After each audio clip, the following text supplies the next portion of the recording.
Hello सांगमाने चलतु आज शुणा ठेकुआर आत्मकाहानी विषय रे। मोर नाम ठेकुआ। मु गोटे तृणग्रासी प्राणी अटे। मते मांस भल लागेनी। मु खाए गहम, चाउल, गुड़, शाग एवं ममतार चोरा। मु बेस कठिन देखा जाए। दांतरे टुकु टुकु खाई शब्द करे, किंतु मो भितरे रही गुड़र मिठा स्वाद और मांकर हाथ तियारी घीर स्नेह। मु बेस गाँर एक आदर पात्र। शुभ अवसर मते आनी था। घरे घरे माँ को कोଳରେ बसी छुआ माने मते देखि बहुत खुशी हुअंती। मु एक पिठा नुहे, मु गाँर मिठा प्राणी।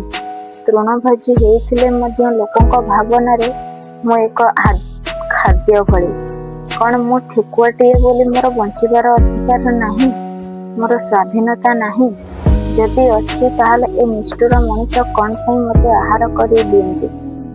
कौन पई मो मनीष मानक पर मु बंची पारेनी?